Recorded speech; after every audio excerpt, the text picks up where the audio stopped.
Peut-on faire confiance aux politiques, aux multinationales à 3 mois de la conférence climat de Paris? L'inquiétude d'un nouvel échec sur un accord est bien là. Un réchauffement climatique aujourd'hui prouvé. Alors, que faut-il faire pour le combattre? Il y a sans doute nécessité d'une prise de conscience planétaire collective. Pour y arriver, c'est le message de ce livre « Stop au dérèglement climatique ». Il est édité aux éditions de l'Atelier. Bruno Lamour, vous en êtes l'auteur. Vous êtes aussi le président du collectif citoyen Roosevelt. Et merci à vous, Cécile Renoir, d'être avec nous. Vous êtes philosophe, religieuse, et vous menez une réflexion et un travail sur les entreprises et leur rapport au développement durable, sur l'éthique aussi en entreprise. Merci à vous deux d'être les grands témoins de ce 64 minutes. D'abord, la COP21, est-ce que vous y croyez? Bruno Lamour, peut-être. Est-ce que c'est une question de croyance? Ce qu'on espère, c'est qu'effectivement, les dirigeants du monde vont réussir à aboutir à un accord contraignant. C'est ce qu'on espère tous. Maintenant, est-ce qu'ils vont y arriver? Je pense que ça dépend d'eux, mais ça dépend aussi beaucoup de nous, les citoyens. Et de la pression citoyenne, justement. Absolument. Elle s'exerce en ce moment, vous en avez l'impression, au niveau mondial? Ça monte sérieusement, là. Dans un mois, là, 26-27 septembre, il va y avoir Alternativa à Paris. C'est le festival des alternatives. Tout ce qu'on peut faire pour lutter contre le changement climatique, qu'on soit un simple citoyen ou une entreprise. Et puis, il y a toute une série de mobilisations qui vont se produire. Là, il y a une pétition qui sort, là, laissons les fossiles dans le sol. On en reparlera peut-être, hein, qui réunit, dont le premier signataire est Desmond Tutu. Voilà, la lutte contre l'apartheid. C'est ça, la paix sud-africain. Voilà. Cécile Renoir, vous êtes confiante par rapport à cette COP21 qui est dans 3 mois? Je pense qu'il faut y croire, même si on sait que pour l'instant, les États, je crois, un certain nombre d'États n'ont pas encore rendu leur copie. Voilà, pour l'instant, correspond à 58%, je crois, des émissions de gaz à effet de serre planétaire. Et on sait que ce qui est pour l'instant envisagé n'est pas du tout à la hauteur. On parle de discussion en plus au ralenti avec des vrais points de désaccord, hein, oui, sur un accord contraignant, justement, sur le réchauffement climatique. Alors, ce qu'il faut espérer, c'est que justement, cette pression citoyenne et ses effets, je pense qu'il y a quand même des prises de conscience de plus en plus fortes, y compris d'un certain nombre d'acteurs économiques, qui se rendent compte que cette question ne peut pas être laissée de côté, qu'elle interroge finalement le rôle aussi politique des acteurs économiques, ce qui suppose qu'ils se mettent d'accord par secteur pour prendre la mesure des problèmes. Moi, dans le travail que je fais, je rencontre des gens qui sont à la fois de plus en plus convaincus, certains qui... Vous voulez dire dans l'entreprise, notamment? Dans les entreprises. Ouais. Et ça me frappe beaucoup de voir à la fois des cadres dirigeants qui se disent finalement, on va dans le mur. Et nos modèles économiques ne sont pas à la hauteur de ce qu'il faudrait faire pour changer. Et donc, ils s'interrogent sur ce qui est faisable à différents niveaux. Je veux dire, oui, aujourd'hui, sursaut citoyen, il existe aussi en entreprise de la part des dirigeants des grandes multinationales qu'on imagine pourtant assez cynique, plutôt porté sur le profit, malgré tout. Voilà, alors je pense qu'il y a tout type de dirigeants, certains qui surfent sur la vague, qui ont plus opportunistes, et puis certains qui sont sincèrement préoccupés de changer les choses. Ensuite, il y a des règles du jeu international qui ne favorisent pas ces transformations. Et donc, pour moi, il y a un vrai enjeu qui est de passer d'un système dans lequel le lobbying s'exerce pour des intérêts privés à court terme, très financiarisés, à passer à un modèle de coopération, d'alliance passée par ces entreprises entre elles et avec d'autres acteurs pour changer les choses.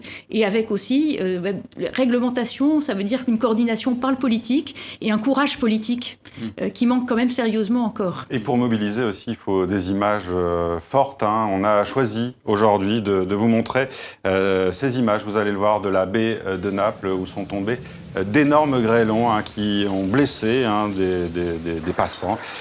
C'est sans doute encore une preuve de ce réchauffement climatique. C'est une manière aussi donc, de le montrer aux citoyens. Vous pensez que c'est important justement de montrer ces images, de les décrypter sans arrêt, de redire encore une fois que 2015 a été l'année la plus chaude depuis la mise en place des relevés de 1880? Bruno Lamour.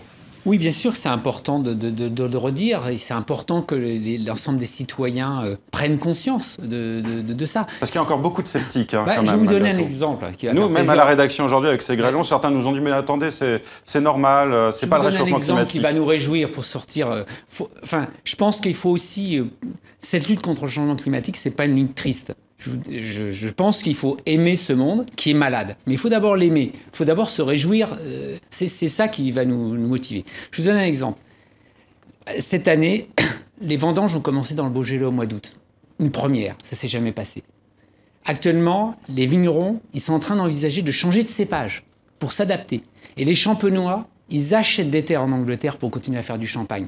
Ça, c'est des gens qui font du business. Eh bien, ils se préparent. Eux, ils se préparent. Voilà, c'est une réalité. Et je donnerai un autre exemple. Munich Re, qui est le réassureur des assurances, c'est des gens qui savent manier leur argent. Ils disent que le coût des catastrophes depuis 40 ans est multiplié par 3. C'est une réalité. Donc, certes, il y a tout ça, mais je veux dire, ce qui compte, c'est faut pas faire peur aux gens, il faut leur dire qu'il y a des solutions, qu'on peut faire quelque chose. Voilà. Est-ce qu'il ne faut pas faire peur d'abord, justement, et proposer les solutions ensuite? Il faut marquer aussi les esprits. Je ne crois pas que la peur, ce soit un bon moteur. J'ai dit tout à l'heure, le bon moteur, c'est aimer ce monde et vouloir que les hommes aussi puissent y vivre correctement. Ce qui est très important pour nous, au collectif Roosevelt, c'est qu'on ne peut pas séparer les questions climatiques des questions sociales. L'objectif, c'est pas de sauver la planète. L'objectif, c'est de sauver les hommes. Voilà. Et que l'homme puisse vivre sur cette terre et puisse bien vivre. Et alors, vous le dites dans votre livre, vous le dénoncez, il y a ces multinationales qui aujourd'hui financent des groupes de climato-scepticisme qui vont contre les rapports du GIEC. Comment c'est encore possible aujourd'hui ?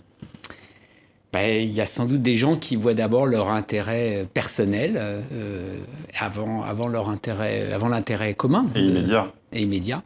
Ce qui est embêtant, c'est quand des politiques rejoignent ça, comme les républicains aux États-Unis. Voilà. Et puis, ce qui est embêtant, c'est aussi le manque de, voilà ce qu'on disait tout à l'heure, le manque d'engagement politique, de courage politique. Ce que disait Cécile Renoir. Voilà. Justement, Cécile Renoir, par rapport à ces grandes multinationales qui financent ces groupes justement de climato-scepticisme, quel regard vous avez là-dessus ? Ce que je dirais, c'est que je pense que c'est un petit nombre de multinationales, notamment des milieux pétroliers, mais les plus polluantes, les plus polluantes. Mais en même temps, certaines, par exemple, chez Total, je ne pense pas qu'il y ait eu de financement des climato-scepticismes. En revanche, que l'idée de désinvestir des énergies fossiles soit quelque chose qui soit évidemment un changement stratégique pour ceux qui vivent de ces sources d'énergie. Évidemment, là, on voit bien qu'il y a des blocages qui peuvent être très forts ou qu'il y a à s'interroger sur la manière dont nous aussi, tous, nous vivons à partir d'énergie carbonée. Et que du coup, ce qui nous est demandé, c'est, quand on parle de sobriété, c'est vraiment un changement radical de nos modes de vie, au moins pour les plus riches, de manière à assurer des conditions de vie plus dignes pour tous.